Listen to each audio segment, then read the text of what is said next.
In this video, we will learn what plagiarism is, the consequences of plagiarism, and how to avoid committing plagiarism. Plagiarism is a big deal, not only at Central Penn, but everywhere in the world. If you commit plagiarism, you could get a 0 for your assignment, a 0 in the course for the term, and if you plagiarize repeatedly, you could be asked to leave.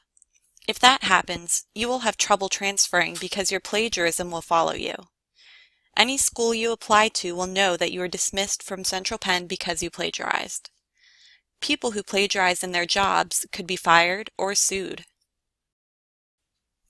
To briefly define this concept, plagiarism is whenever you use someone else's work or idea without giving them proper credit. Whenever you plagiarize, it's unfair to the person whose idea you took. It's unfair to your classmates who worked hard on their assignment and were careful not to plagiarize. And it's unfair to you because you are not learning. Plagiarism is a lazy way of completing schoolwork. The purpose of turning in assignments is to prove to your instructor that you have learned something and you understand the concepts for the class. When you plagiarize, your instructor doesn't know if you've learned anything, and in all honesty, you probably haven't. Plagiarism comes in many forms. For example, if you use too many quotes in your paper, that's actually a form of plagiarism. If you have a 5-page paper and 3 of your pages are ideas borrowed from sources, then that's way too much. 75 to 90% of the paper should be your own content, your own thoughts and ideas. Patch writing, or copying and pasting into your paper, is another form of plagiarism. Copying and pasting is a lazy way to construct your paper, and it makes it much easier to accidentally plagiarize. You might mean to rewrite the pasted section of your paper, but you might forget. Did you know that plagiarism is considered cheating? When you think about it, it makes sense. You're not honestly doing your own original work. You're simply using someone else's ideas without crediting them. It's also important to understand that even if you don't mean to plagiarize, but you accidentally forget your citations, it's still considered plagiarism, even though you didn't intend to plagiarize. Don't worry, I have some ways for you to avoid plagiarism. First, always write the words to your paper. Don't copy and paste, no matter how tempted you are. If you decide you want to paraphrase someone's work, read what you plan to paraphrase, then stop to think and process what you just read. Think about how it relates to the main message of your paper. How can you smoothly integrate your ideas with a portion of the source you would like to paraphrase? The other way to avoid plagiarism is to cite your sources correctly. You will have 2 citations. The first is a mini citation right next to your quote or borrowed material that includes the author's last name, the year, and the page or paragraph number. The second place you need to include a citation is on your references page at the end of your paper. This will be a full citation and may be quite long. Your in-text citations should always match up to the citations on your reference page and vice versa. Part of citing correctly is knowing when to cite and when not to cite. Any quotations you use must have a citation. But did you know that whenever you paraphrase, you also need a citation? You do. Even if you reword a section of a source, you are still using that author's original ideas, so you have to give them credit for their idea. All statistics need to be cited. Unless you plan to perform original research and create your own studies and surveys, all statistics need cited because you didn't do the work to come up with that number. The author of your source is the one who did the work. Any images that you use in your paper or a PowerPoint presentation also need to be cited.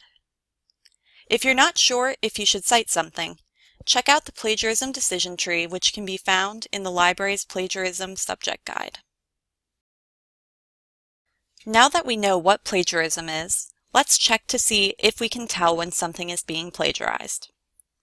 Here's our first scenario. You read that 19% of full-time freshmen say they spend only 1 to 5 hours per week preparing for classes. Here's what you write.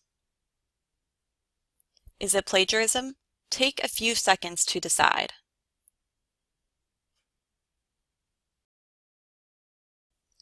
Yes, it was plagiarism.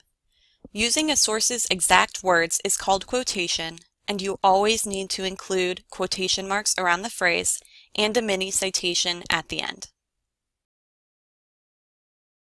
Here's our second scenario. You read that students are studying about 1/3 as much as faculty say they ought to do well. Here's what you write. Is it plagiarism? Why or why not? Take a few seconds to think about it.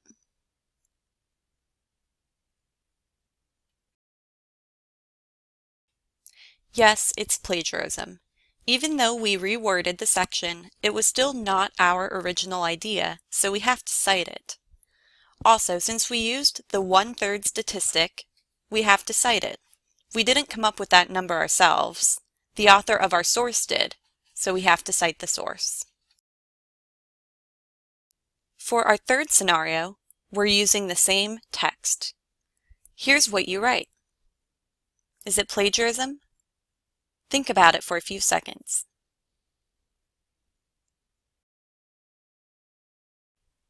No, it's not plagiarized because we cited it correctly. Here's our fourth scenario. Take a few moments to read the original text. Here's what you write. Is this plagiarism? Why or why not?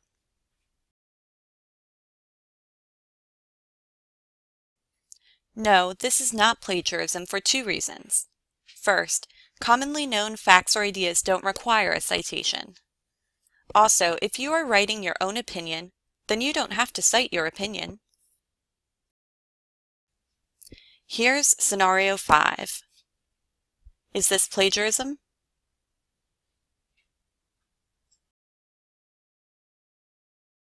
Yes, it's plagiarism. Even images that you download from the web need cited.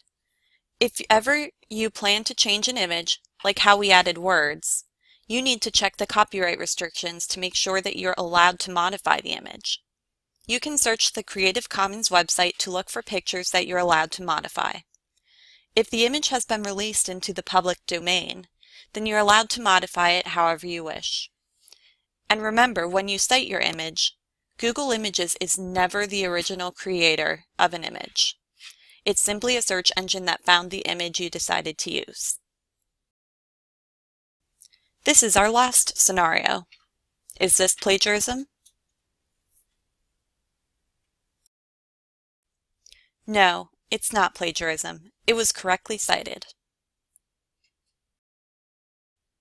If you have any questions about what plagiarism is or how to avoid it, contact the library.